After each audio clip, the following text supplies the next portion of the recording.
हाँ जी। ब्रह्मा को साक्षात्कार हुए तो साक्षात्कार का जो पार्ट वो मर्ज था ब्रह्मा में या शिव बाबा ने निकला? दोनों एक ही बात तो है। भक्ति मार्ग में जो भी साक्षात्कार होते हैं, कहा जाता है कि भगवान ही साक्षात्कार कराते हैं। वास्तव में वो साक्षात्कार करने की ये नूंद भी कहाँ होती है, शूटिंग कहाँ होती है? संगम युग में ही शूटिंग होती है। जो यहाँ आत्मा में शूट हो जाता है वो समय की सुई आने पर ब्रॉड ड्रामा में इमर्ज होता रहता है। और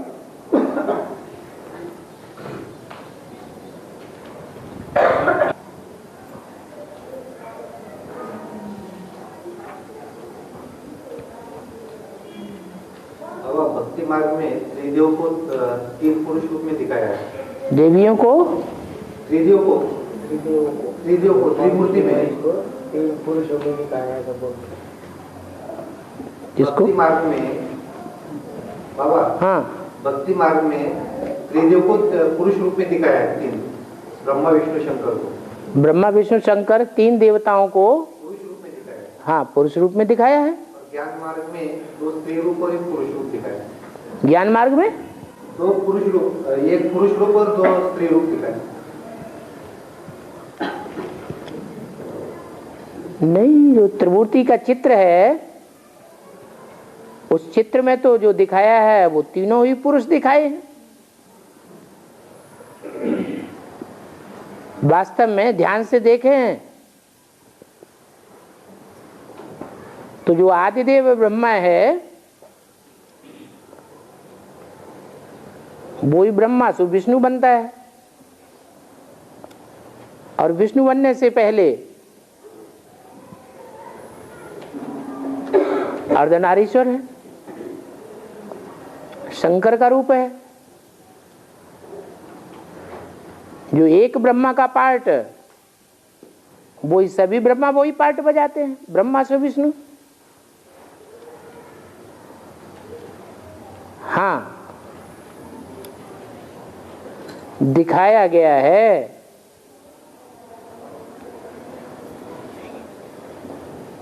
कि सहन शक्ति का पार्ट जो स्पेशली दादा लेखराज की आत्मा ने बजाया, वो पार्ट और कोई आत्मा नहीं बजा सकती। परंतु वो पुरुष चोला था। वही आत्मा जब कोई स्त्री चोले में प्रवेश करती है तो फिर जगदम्बा का पार्ट बजाती है। जगदम्बा और लक्ष्मी दोनों के संस्कार जब मिलते हैं तो महालक्ष्मी कहा जाता है। और राम और कृष्ण वाली आत्माओं के संस्कार मिलकर एक होते हैं तो महानारायण कहा जाता है। महानारायण और महालक्ष्मी दोनों का कॉम्बिनेशन ही विष्णु है। भक्ति मार्ग में विष्णु को पुरुष रूप दिखाया है।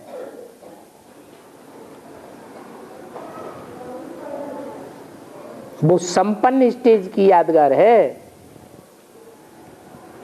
नंबरवार रूप की यादगार नहीं है। तो 100% संपन्न तो एक ही है ना, वो है प्रजापिता ब्रह्मा। और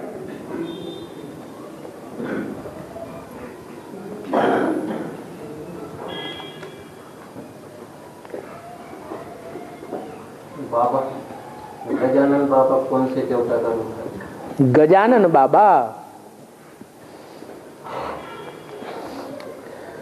आनन कहते हैं मुख को। ऐसा कौन सा देवता है जिसका मुख गज माने हाथी की तरह है? महाराष्ट्र में तो बहुत प्रसिद्ध है। तो पूछने की दरकार है ही नहीं। कौन है? हैं? कौन? हाँ, गणेश।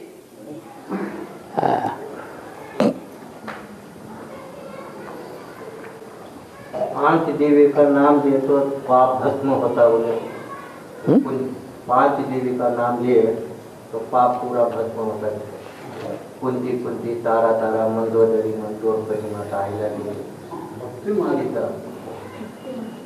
क्या क्या 5 का नाम लिए? 5 देव का नाम लेने से पाप भस्म। 5 देवता, 5 देवी देवता। और कौन कौन बताए? हाँ, कुंती, तारा, मंदोदरी, कुंती और तारा। कुंती तो महाभारत में प्रसिद्ध है। और तारा कौन है? हैं? हरिश्चंद्र तारामती। वो भी ठीक है, क्योंकि हरिश्चंद्र सतयुग का पहला राजा हरिश्चंद्र माना गया, सत्यवादी हरिश्चंद्र। तो वो तो नारायण ही है। और ये हरिश्चंद्र की कथा सतयुग की कथा है, यह संगम युग की कथा है। संगम युग में 100% सत्यवादी का पार्ट किसने बजाया? राम वाली आत्मा ने। राम नाम सत्य है, अंत में यही कहते हैं। तो राम वाली आत्मा जो है वो संपूर्ण सत्य की स्टेज वाली। इसके बाद हरिश्चंद्र की पत्नी का नाम आता है तारामती। मुसलमानों के झंडे में भी चंद्रमा के ऊपर एक सितारा दिखाते हैं। वो सितारा कौन है? वास्तव में ये ब्रह्मा ही तुम्हारी जगदम्बा है।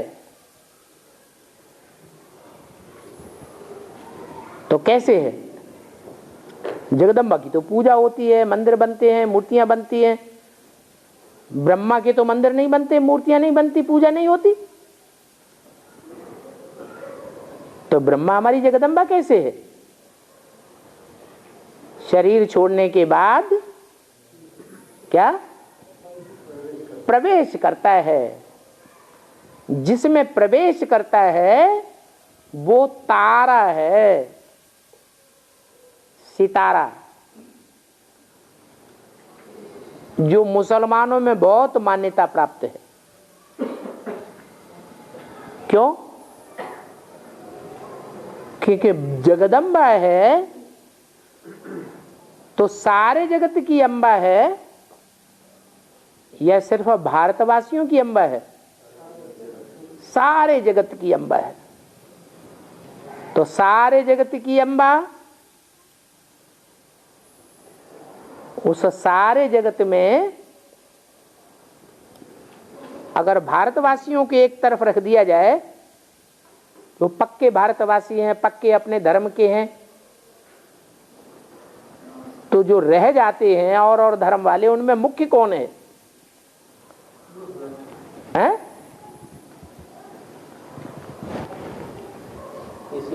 इस्लामी, मुसलमान। तो जगदम्बा उनको विशेष आश्रय देती है, पालना देती है। भारतवर्ष में भी लंबे समय तक कौन सी कौम ने राज्य किया? मुसलमानों ने राज्य किया। तो वो मुसलमान तारा को बहुत मानते हैं।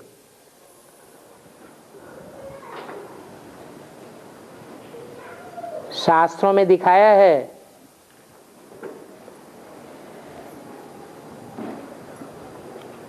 कि चंद्रमा ने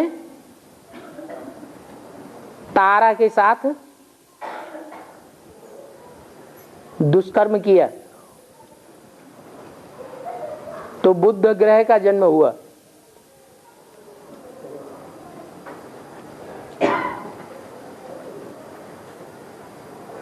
चंद्रमा की गुरु पत्नी थी कौन? तारा। ब्राह्मणों की दुनिया में जो दादा लेखराज ब्रह्मा है उनका गुरु कौन है? है?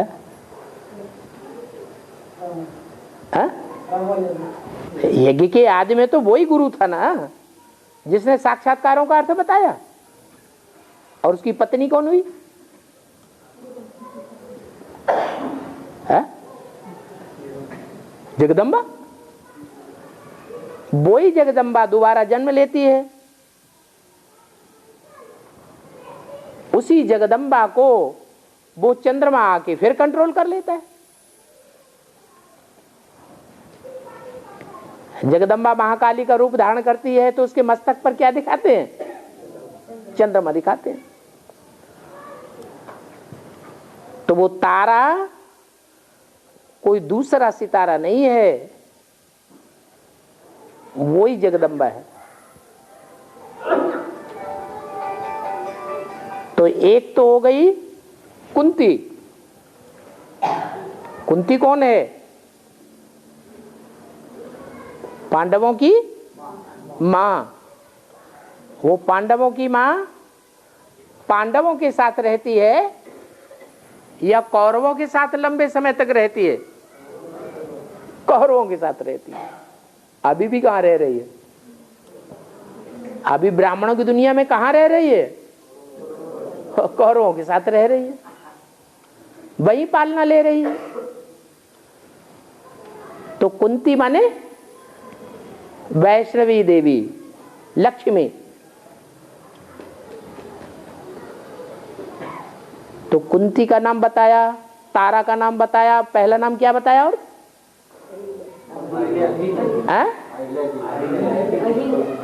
अहिल्या। अहिल्या अहिल्या देवी। ये तो किसी भक्त ने बनाई ये बात, क्योंकि जो अहिल्या है वो तो गौतम ऋषि की पत्नी का नाम है। क्या? गौ इंद्रियों को कहा जाता है, और इंद्रियों के साथ जिसने श्रेष्ठतम सुख भोगा है, ज्यादा से ज्यादा इंद्रियों का सुख भोगा है, उसका नाम है गौतम। तो बताओ, दुनिया में जितने भी धर्म हैं उन धर्मों में कौन सा धर्म ऐसा है जो इंद्रियों का सबसे जास्ती सुख भोगता है? इस्लाम धर्म। इस्लाम धर्म में भी कोई मुखिया होगा? इस्लाम धर्म का भी कोई बापों का बाप होगा या नहीं होगा? कौन है? रब लिया तुम। अरे वो तो सारी दुनिया का बाप है। यहां सिर्फ किस धर्म की बात हो रही है? इस्लाम धर्म की बात हो रही है।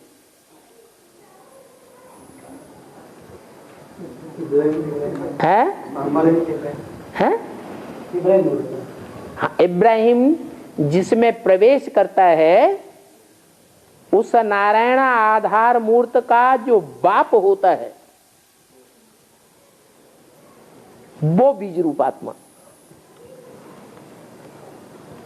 जो इस्लाम धर्म का बीज है,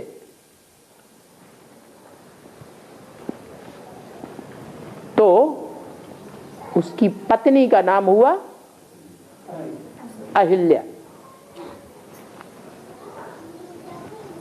क्योंकि एक पत्नी व्रतधारी एक पति व्रतधारी तो होते नहीं। इस्लाम धर्म में मर्यादा पुरुषोत्तम राम जैसे पुरुष भी नहीं होते, और मर्यादा पुरुषोत्तमनी पुरुष स्त्रियां भी नहीं होती। तो जब मर्यादा पुरुषोत्तमनी नहीं है तो कोई न कोई दूसरे से कनेक्शन जुटेगा या नहीं जुटेगा? जिस दिन दूसरों से कनेक्शन जुटता है वो सांप के मिसल है। अहि माने सांप। ज्ञान मार्ग में चलते चलते जो सांप को ले आई तो उनको अभिशाप मिल जाता है, पत्थर बुद्धि बन जा। कैसी पत्थर बुद्धि बनती है? ऐसी पत्थर बुद्धि बनती है कि न भगवान को खुद पहचानती है न दूसरों को पहचानने देती है। ये अभिशाप लग गया। अगर वो माया का पार्ट न हो तो हम बच्चों की परीक्षा पूरी होगी है? परीक्षा पूरी नहीं हो सकती। और जब परीक्षा ही नहीं होगी तो हम पढ़ाई पढ़ेंगे? पढ़ाई भी नहीं पढ़ेंगे। इसलिए वो पार्ट भी जरूरी है। ड्रामा में नूद है। हम करते तो हैं भगवान को याद, लेकिन भगवान को याद करते करते कौन याद आ जाती है? माया याद आ जाती है। तो वो अहिल्या माया का पार्ट हुआ। भगवान को क्या कहा जाता है? मायापति भगवान भी कहा जाता है। तो ये भी एक रूप है। चाहते नहीं है याद करना, फिर भी याद आता है। और हाँ, माया है रावण की पत्नी, मंद उदर वाली है, मंद बुद्धि है। उदर माने पेट। बुद्ध रूपी पेट कैसा है? मंद है। तो मंद उदर वाली है, मंदोदरी है। तो रावण के 5 सिर हुए माया रावण। फिर 5 ही सिर हैं कि कुछ और भी हैं? हैं? और 5 सिर भी हैं। उनको कहते हैं मंदोदरी के मुख। क्या? स्त्री मुख। नहीं तो रावण के 10 सिर पुरुष मुख दिखाते हैं। भक्ति मार्ग में पुरुष मुख दिखाते हैं 10 सिर, या 5 स्त्री के 5 पुरुष के दिखाते हैं? हैं? 5 पुरुष के नहीं दिखाते, 10 सिर पुरुष के दिखाते भक्ति मार्ग में। तो भक्ति मार्ग में यादगार कहाँ की है? संगम युग की। लेकिन बाबा ने मुरली में क्या बोला? रावण के 5 मुख पुरुष के और 5 मुख स्त्री के। तो ये तो बात कट गई। अब बाबा झूठा है या भक्ति मार्ग के शास्त्र झूठे हैं? शास्त्र झूठे हैं? नहीं, बाबा भी झूठा नहीं। क्योंकि बाबा ने रावण के जिन 5 मुखों को स्त्री रूप दिया है वो वास्तव में प्रैक्टिकल में 5 स्त्री मुख ही हैं, लेकिन बाबा ने उन्हें रुद्रमाला में डाला हुआ है। क्या? काय में डाला हुआ है? रुद्रमाला में डाला हुआ है। रुद्रमाला पुरुषों की माला है, पुरुष स्वभाव संस्कार की माला है, या स्त्री स्वभाव संस्कार की माला है? पुरुष स्वभाव संस्कार की माला है। इसलिए वो 5 पृथ्वी देवता, वायु देवता, जल देवता, आकाश देवता, ये 5 देवताओं का सम्मिलित रूप पृथ्वी जल वायु अग्नि आकाश, इनका संघात रूप है प्रकृति। ये प्रकृति माया की सहयोगिनी बन जाती है। इसलिए अव्यक्तवाणी में बोला है, कुमार का दादी ने जैसे ही शरीर छोड़ा उसके बाद अव्यक्तवाणी में बोला माया ने प्रकृति से हाथ मिला लिया, तो माया की कई गुनी ताकत हो जाती है। कहावत भी है, एक और मिलकर एक क्या हो जाते हैं, 11 हो जाते हैं। 11 गुनी ताकत हो गई। माया ज्ञान सागर बाप के ज्ञानी बच्चों को नहीं हरा पाती, खुद ही तंग हो जाती है। तंग होके शरीर भी छूट जाता है, तो क्या करती है माया, प्रकृति से हाथ मिला लेती है, फिर 11 गुनी ताकत हो जाती है। बाद में फिर फाइनल पेपर आता है। तो भगवान का एक नाम प्रकृतिपति भी है, मायापति, प्रकृतिपति और लक्ष्मीपति। तो कितने नाम हो गए हैं? अभी अभी तो गिनाए। पहला नाम है अभी अभी जो तो भक्ति मार्ग के क्या नाम बताए हैं? वो चारों के नाम फिर से रिपीट करा दो। कुंती, कुंती माने लक्ष्मी, तारामती माने जगदम्बा, और अहिल्या माने माया, मंदोदरी माने प्रकृति, और द्रौपदी, वो तो एक ही हो गया। ध्रुव पद है जिसका, वो ही द्रौपदी है। भक्ति मार्ग में जानते तो है नहीं, तुम सब द्रौपदियां हो, तो नंबरवार ही ध्रुवपदियां होंगी, ये एक जैसी होंगी। सब माताओं की, स्त्री जाति की आज कलयुग की दुनिया में बेइज्जती करते हैं, जबरदस्ती करते हैं। तो जोर जबरदस्ती करना ये दुर्योधन दुशासनों का काम है, और घर घर में द्रौपदियां हैं, घर घर में दुर्योधन दुशासन है। और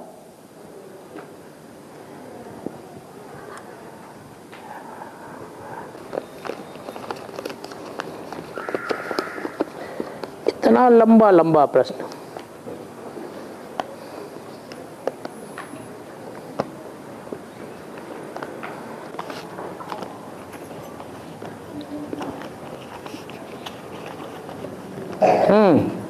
और बाबा बाबा कहते हैं कि मैं आत्माभिमानी से बात करता हूँ, देहाभिमानी सांडों से बात नहीं करता हूँ। तो अभी तो कोई आत्माभिमानी नहीं बने माने 2 मिनट, 4 मिनट, 1 सेकंड, 10 सेकंड कोई याद ही नहीं करते। कभी याद करते हैं, कभी नहीं करते हैं। जब याद करते हैं तो आत्माभिमानी, नहीं करते हैं तो देहाभिमानी। तो जो आत्माभिमानी है उनसे बात करता हूं, देहाभिमानियों से बात नहीं करता हूं। है, जब संपूर्ण आत्माभिमानी बन जाएंगे तो शिव बाबा को पढ़ाने की दरकार रहेगी? है, फिर तो पढ़ाने की दरकार ही नहीं रहेगी। है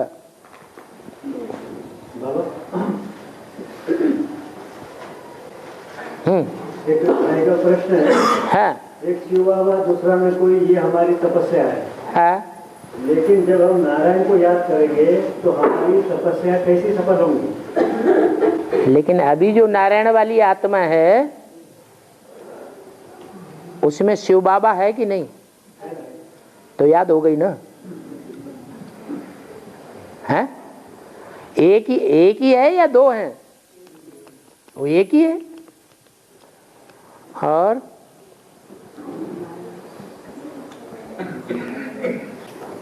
हाँ, और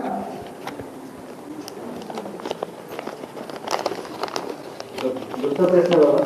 हाँ, त्रेता के अंत में आदि विनाश में प्रशांत महासागर का कुछ हिस्सा टूट करके पृथ्वी से अलग हो जाता है। कुछ हिस्सा नहीं, सारा ही हिस्सा। सारा हिस्सा। हाँ, और वो पृथ्वी के चारों ओर चक्कर लगाना शुरू करता है, उसे चंद्रमा कहा जाता है। तो बाबा सूर्य और चंद्रमा से इन बातों का कनेक्शन कैसा है? सूर्य और चंद्रमा से इन बातों का कनेक्शन कैसा? आज जो टूट के अलग हो गया वो बच्चा हो गया पृथ्वी का। वो चंद्रमा जो है वो ज्ञान सागर का कहो, ज्ञान सूर्य का कहो, बच्चा है। और वो चंद्रमा की उत्पत्ति किससे होती है? हैं? अरे चंद्रमा का बाप कौन? चंद्रमा का बाप ज्ञान सागर। हाँ? और ये बात प्रशांत महासागर तो पानी का महासागर है। हाँ हाँ, पानी का महासागर है।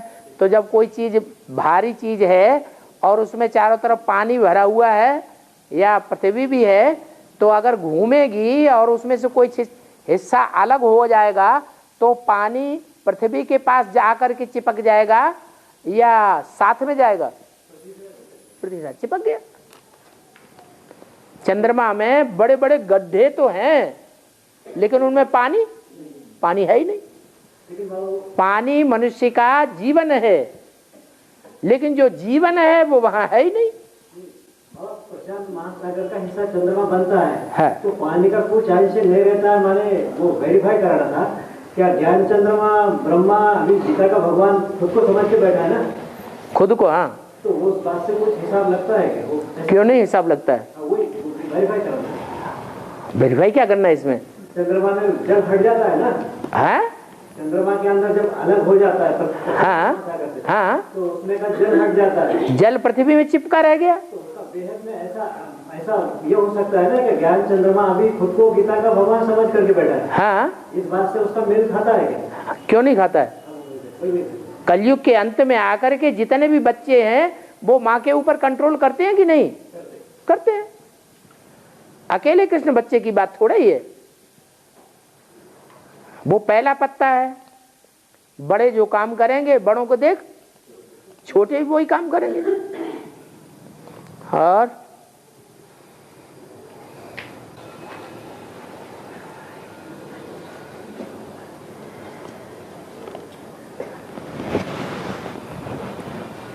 हो गया। पूछा है 108 मणकों में से 24 को छोड़कर सारे ही विदेशी विधर्मी हैं, तो फिर कौन सा लक्ष्य रखना चाहिए?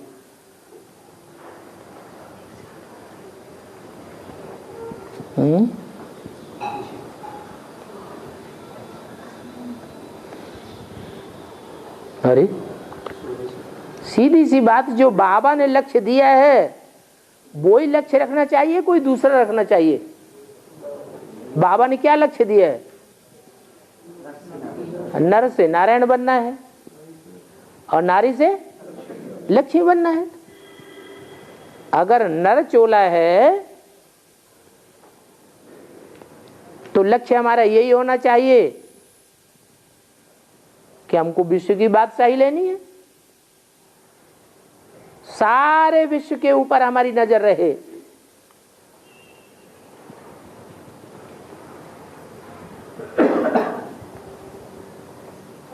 हम किसी एक धर्म की तरफ झुके हुए न हो।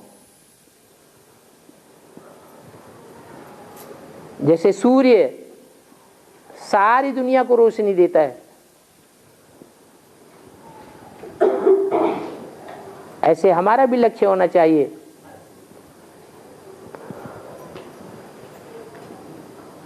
पुरुष जो है पूरे परिवार का पालन पोषण करता है। सारे परिवार की जिम्मेवारी किसकी होती है? पुरुष की होती है। माता की जिम्मेवारी तो जब तक बच्चे छोटे हैं तब तक माता की जिम्मेवारी है पालना करने की।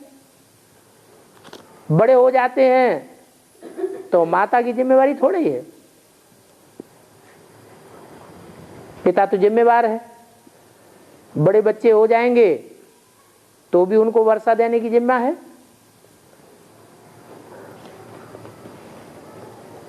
तो जो 24 मणके हैं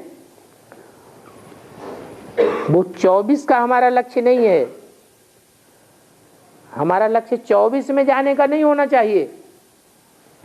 हमारा लक्ष्य तो 24 में से भी जो पहले पहले हैं, 12 में से पहले, 12 चंद्रवंशी 12 सूर्यवंशी। तो अगर स्त्री चोला है तो हमारा लक्ष्य होना चाहिए कि हमें लक्ष्मी जैसा बनना है। पुरुष चोला है तो बाप समान बनना है। 24 का लक्ष्य हमें क्यों रखना है? और विधर्मी बनने का तो लक्ष्य होना ही नहीं चाहिए।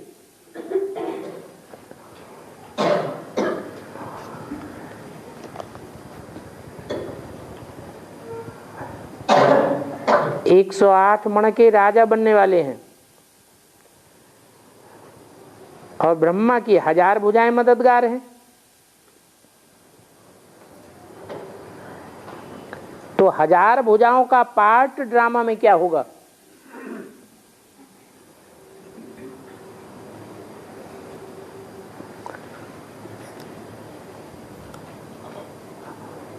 वो 1000 भुजाएं वहां भी मददगार बनेंगी या नहीं बनेंगी? यहां मददगार हैं तो वहां भी मददगार बनेंगी। वहां कोई राजा थोड़ी बन जाएंगी।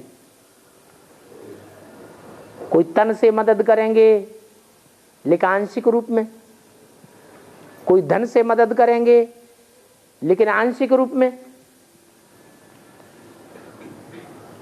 कोई ऐसे भी होंगे, कभी हो सकता है कि धन से पूरी ही मदद कर दें, संबंधियों से, संपर्कियों से, परिवारजनों से पूरी मदद न कर पाए, लेकिन धन सारा ही उड़ेल दे।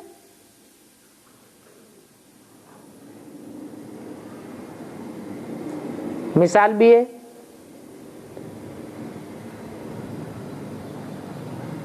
राणा प्रताप।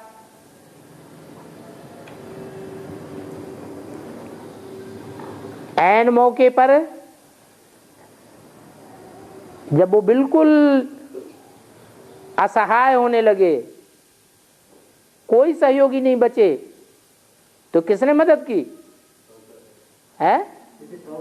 हाँ, साहूकार ने पूरी मदद कर दी, सारा ही धन उड़ेल दिया।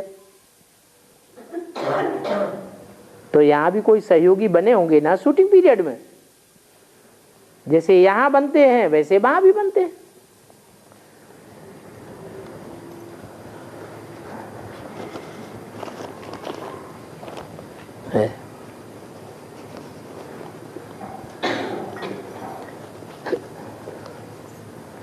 बाबा ने कहा है सबका पोता मिल आदि में सबके सामने खोला जाता था तो अंत में भी होगा। जैसे आदि में छोटे रूप में हुआ तो अंत में बड़े रूप में होगा।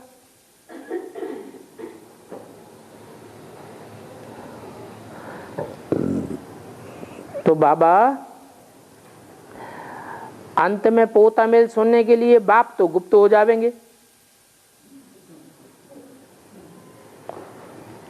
तो सबका पोता मेल कौन सुनेगा? अच्छा, आदि में बाप था क्या सुनने के लिए? हैं? आदि में भी बाप नहीं था, सब ने सुना, सभा के बीच में सुनाया जाता था, सब सुनते थे। अंत में भी ऐसे होगा। जब दिल साफ होने लगेंगे, पश्चाताप के आंसू बहने लगेंगे, तो धड़ाधड़ अपना पोता मिल सबके सामने खोलने में कोई लज्जा नहीं आएगी।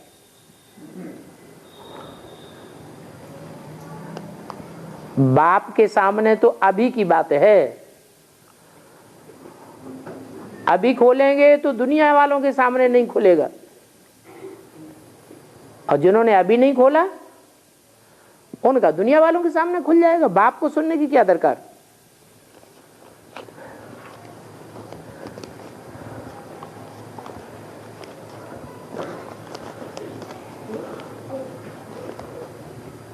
एक तरफ मुरली में बोला है मैं तुम द्रौपदियों को नग्न होने से बचाता हूं, दूसरी तरफ कहते हैं तुम सब द्रौपदियां हो, तुम सब नग्न होती हो ना।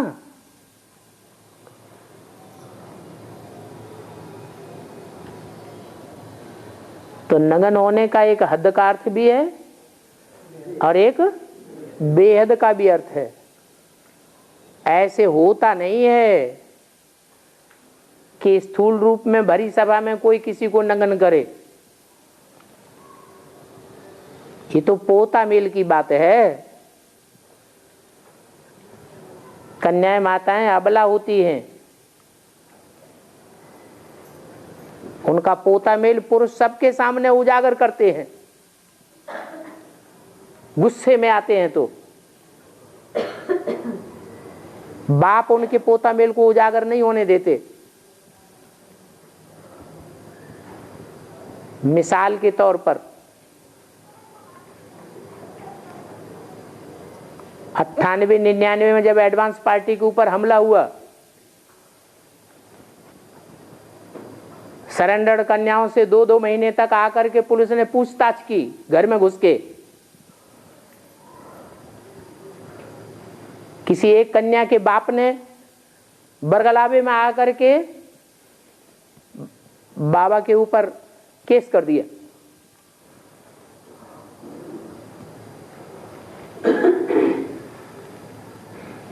तो जज ने और एसएसपी ने ऑर्डर ही दे दिया कि कन्या की मेडिकल जांच कराई जाए। लिखित में ऑर्डर नहीं दिया सरकारी तौर से, लेकिन पर्ची लिख करके डॉक्टरों को दे दी।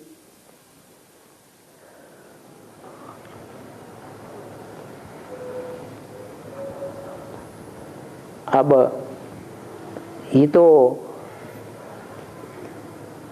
सारी दुनिया के सामने नग्न करने की बात है ना।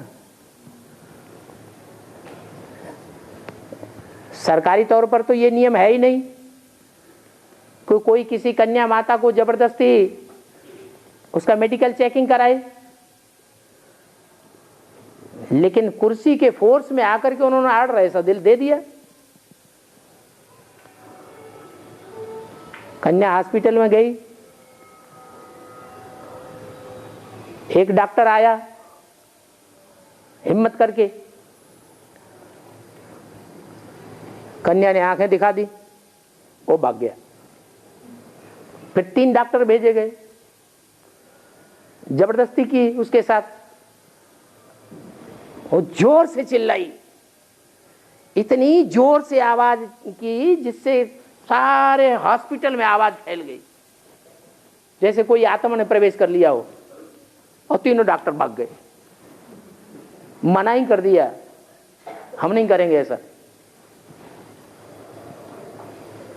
अगर कन्या ने हमारे ऊपर केस कर दिया तब क्या होगा? आप हमें लिखित में ऑर्डर दो सरकारी तौर पर, ठप्पा मार के, बात खत्म हो गई। तो किसने बचाया है? शिव बाबा ने बचाया।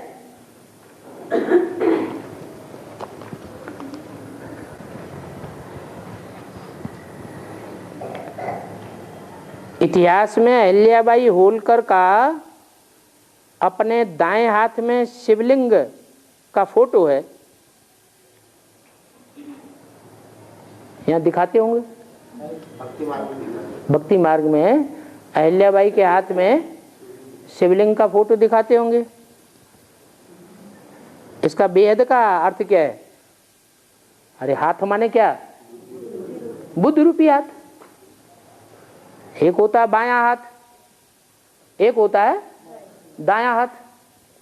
दायां हाथ क्या करता है?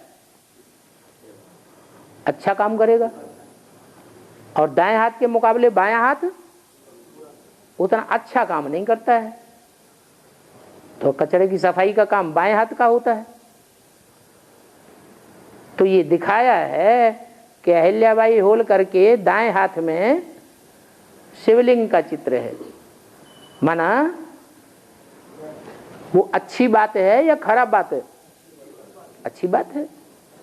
बुद्धि में शिव बाबा के लिए अच्छे अच्छे संकल्प आए, कभी कोई बुरा संकल्प ना आए तो अच्छी बात है।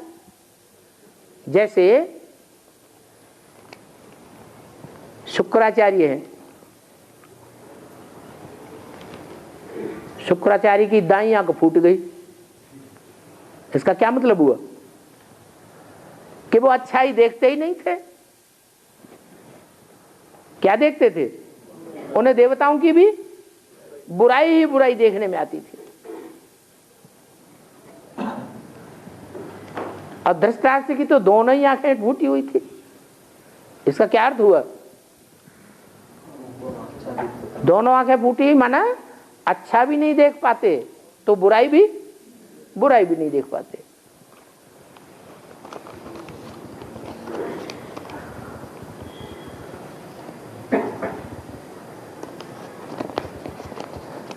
शास्त्रों में गायन है, महाराज कीड़ा अंधेरी रात में गांव से दूर जमुना के किनारे अद्भुत एकांत अकेला श्री कृष्ण और गोपियों को दिखाते हैं। कामदेव सोचने लगा मेरी तो विजय हो जाएगी। नारद जी बोले कामदेव तेरी हार हर जगह होती है।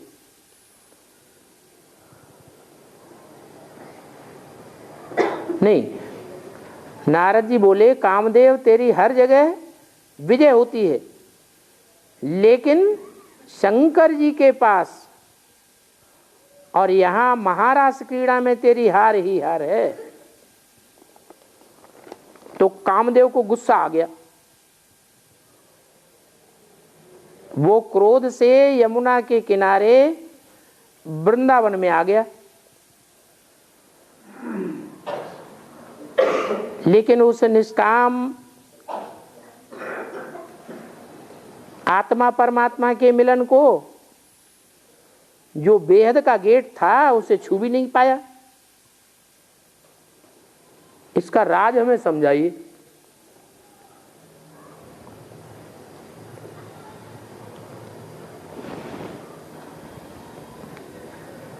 राजयोग जिन्होंने समझ लिया तो महाराज का अर्थ समझना कठिन है क्या? राजयोग माना क्या है? जिसमें राज छुपा हुआ है मन को कंट्रोल करने का। जिसने मन को कंट्रोल कर लिया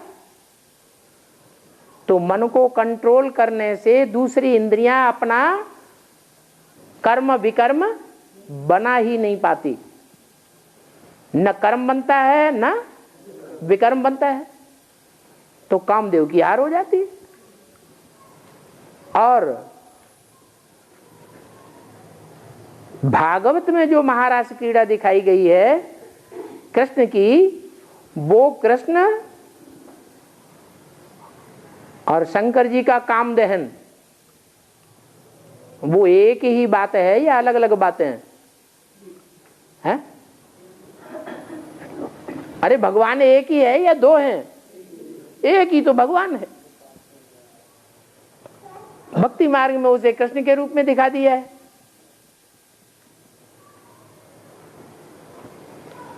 जो शैव संप्रदाय के लोग हैं उन्होंने शंकर को भगवान के रूप में मान लिया है। बाकी बात तो एक ही है सारी मन को कंट्रोल करने की बात।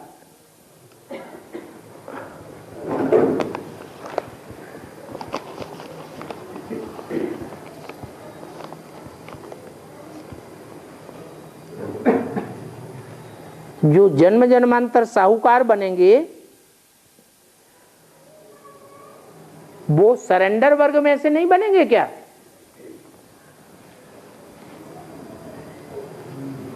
अरे जो सरेंडर हो गए उन्होंने तो पहले ही अपना सब कुछ तन मन धन समय संपर्क सब क्या कर दिया?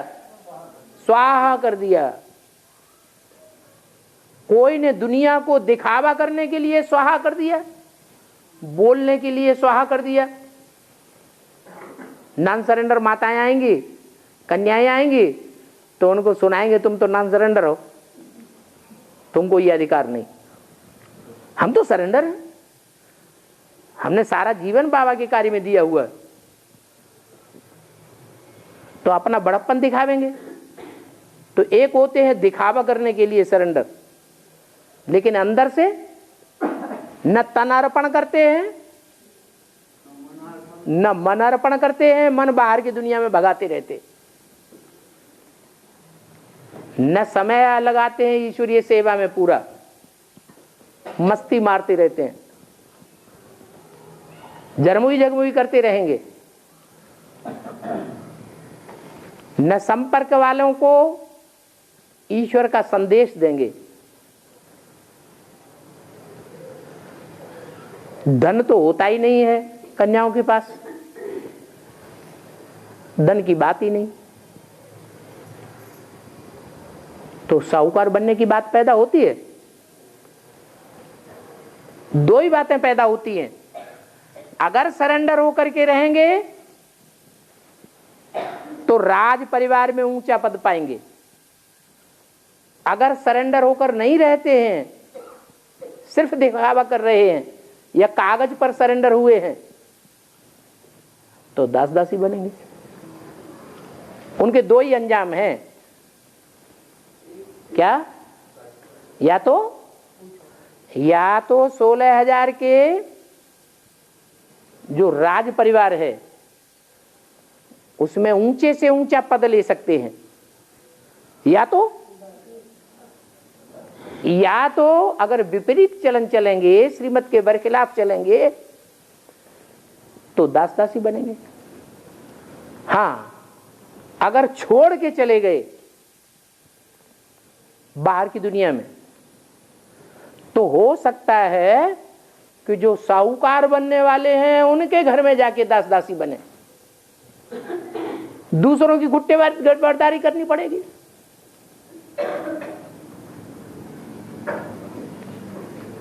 भाई बाकी साहूकार बनने की बात नहीं है। और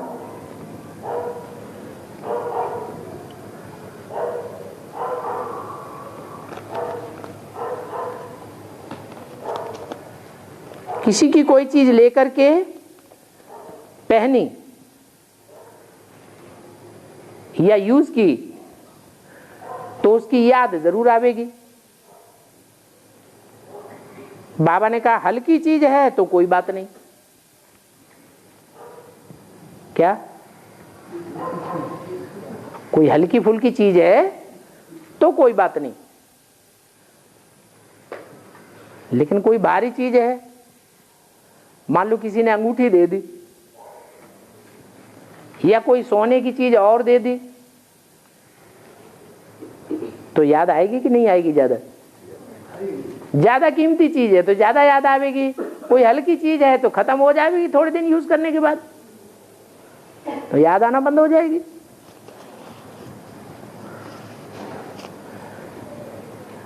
शंकर जी का बड़ा बेटा कार्तिकेय, वो शादी नहीं करता,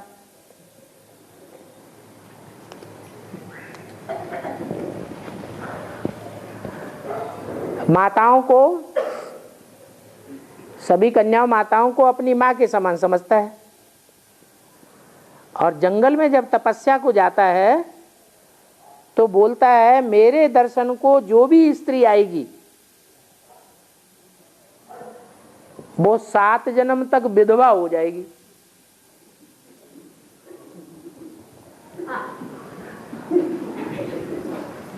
माने जब बचपन है तो बचपन में तो 7 कृतिकाएं 6 कृतिकाएं जो हैं वो उसकी पालना करती हैं। वो 6 कृतिकाएं दूसरी नहीं है कोई, जो दूसरे धर्म की आधार मूर्त हैं माताएं, वो उसकी माता के समान पालना करती है, उनको कृतिका कहा जाता है। कृतिकाओं का पुत्र कार्तिकेय कहा गया है। पुत्र अर्थ में, फॉलोअर के अर्थ में एक मात्रा बढ़ जाती है। जैसे विष्णु का बच्चा वैष्णव, ब्रह्मा का बच्चा ब्राह्मण, ऐसे ही कृतिकाओं का बच्चा कार्तिकेय। तो छोटा बच्चा है तो वो माताओं को माता ही समझेगा, क्योंकि प्रैक्टिकल में पालना करती थी। फिर वो जवान होता है कि नहीं जवान होता है? जवान होता है। तो जवान होता है, जंगल में जाता है, तो सन्यासियों में कमजोरी होती है या नहीं होती है? कि परिपक्वता होती है प्योरिटी की, है? कमजोरी होती है। कमजोरी ना हो तो घर गृहस्थ छोड़ने की क्या दरकार है? साथ में रह करके भी तो पवित्र रह सकते हैं। बाप क्या सिखाते हैं? साथ में रहो फिर पवित्र बनो। चीज है ही नहीं, फिर उसका कह दिया हमने त्याग कर दिया, तो त्यागी थोड़ा ही कहा जाता है। चीज है और होते हुए भी दूसरों के कल्याण के लिए उसका त्याग करे तो कहेंगे त्यागी। तो सामने अगर स्त्री आ जाती है सन्यासियों के, तो अपनी गलती तो नहीं बताते हैं, स्त्रियों को भड़काए देते हैं। क्या? अगर कन्याएं माताएं मेरे सामने आवेंगी तो 7 दिन तक, वो 7 जन्म तक विधवा बनेगी। बेचारी डर के मारे आए ही नहीं सामने नहीं आएंगी तो उनको परीक्षा ही नहीं होगी। शिव बाबा तो बेहद का संन्यास सिखाते हैं, खुद करके भी दिखाते हैं। शिव बाबा करण करावनहार भी है कि नहीं है? करता भी है और बच्चों से कराता भी है। छू छू करके भागने की बात नहीं है, रहना भी साथ में है और साथ में रह करके विजय भी कर्म इंद्रियों पर पानी है। तो कार्तिकेय का संन्यास धर्म हो गया। ये जितने भी विधर्मी हैं, विदेशी हैं, वो सब क्या है? प्रवृत्ति मार्ग वाले हैं या निवृत्ति मार्ग वाले हैं? ये सब निवृत्ति मार्ग वाले हैं। उनका बीज है कार्तिकेय।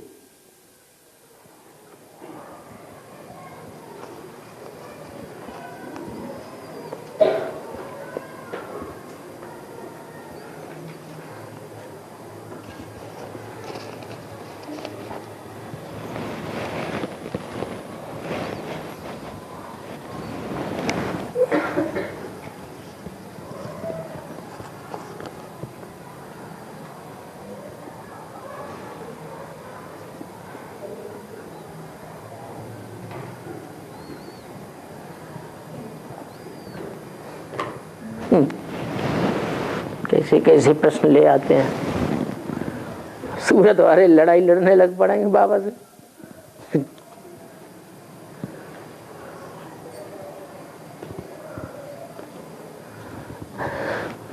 सूरत का फटा हुआ कपड़ा प्रसिद्ध है और बनारस की साड़ी प्रसिद्ध है।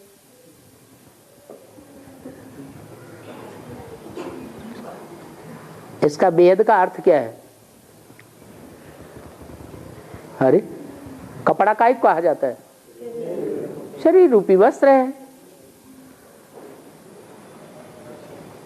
साड़ियों में बेशकीमती साड़ी कहाँ की मानी जाती है? हैं? बनारस की सबसे ज्यादा वैल्यूबल। क्यों है? अरे बनारस की यादगार कोई तपस्विनी मानी जाती है कि नहीं है? कौन? योगिनी कहो, अनसुईया कहो, काशी नगरी कहो, रुद्रमाला में तो सब तरह के बीज हैं कि नहीं है? सब तरह के बीज हैं। तो उनमें जो फर्स्ट क्लास साड़ी है वो बनारसी साड़ी मानी जाती है। त्रिदेवियां हैं, त्रिदेवों के समान बहुत ऊंची मानी जाती है। फिर उनकी भी पवित्रता को मात देने वाली कौन दिखाई गई है? हाँ, अनुसुईया दिखाई गई। क्योंकि जो त्रिदेवियां हैं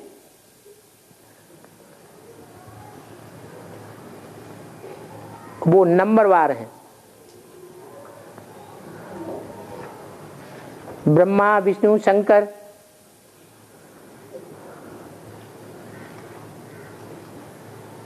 कोई विजयमाला में से भी है, कोई रुद्रमाला से भी है। लेकिन रुद्रमाला में जो पहला ग्रुप है सूर्यवंशियों का, उसमें चंद्रवंश का मुख्य बीज कौन है? जगदम्बा है। लेकिन सूर्यवंशियों में दूसरा बीज है। चंद्रवंश का अंश मात्र होते हुए भी 83 जन्म तक किसके प्रभाव में रहता है?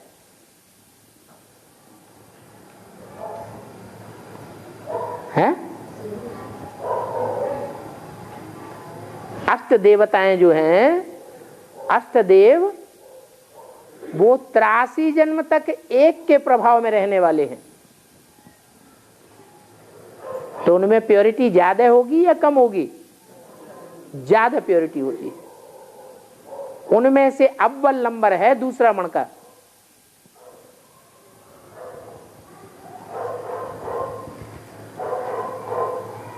इसलिए बताया कि बनारसी साड़ी सबसे श्रेष्ठ मानी जाती है, उसकी कीमत ज्यादा है। बनाने वाला कौन है? है? अरे काशी नगरी किसने बसाई? शिव बाबा ने बसाई, स्पेशली बसाई।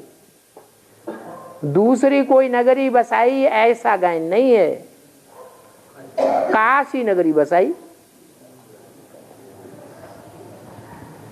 दिल्ली का नाम इतना बाला है, दिल्ली के लिए नहीं आता है काशी, विश्वनाथ गंगे।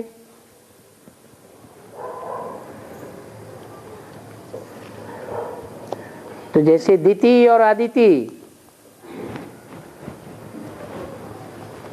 दिति कहा जाता है फटा हुआ, और अदिति माने साबुत।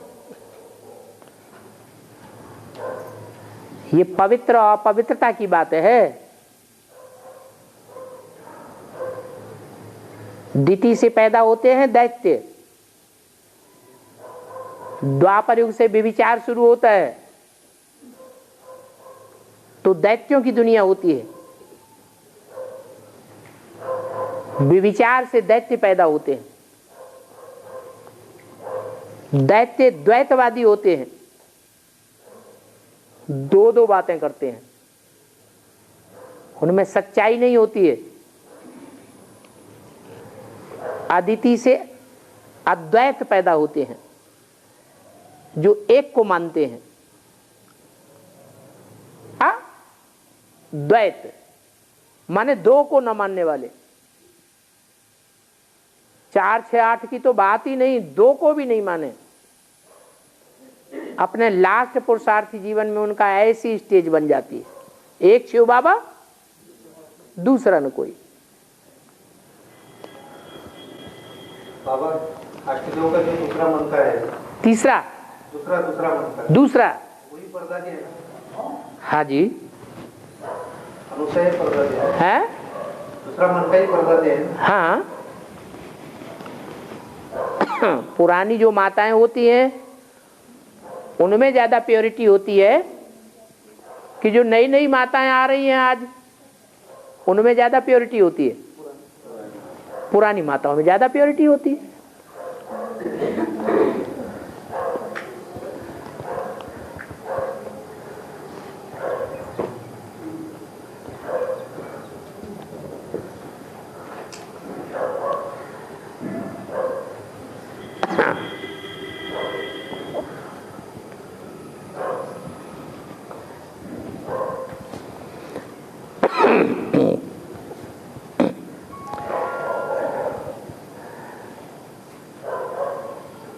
बाबा निमित्त बहन के बताए अनुसार सेवा करते हैं,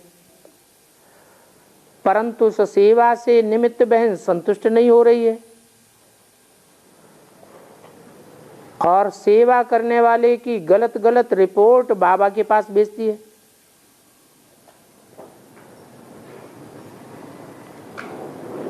ऐसी बातों में बाबा क्या एक्शन लेते हैं?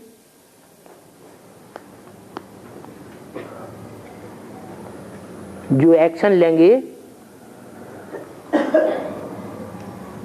तो जिसकी रिपोर्ट की जाएगी उसके सामने एक्शन प्रत्यक्ष होगा कि नहीं है? तो पूछने की बात ही खत्म हो जाती. और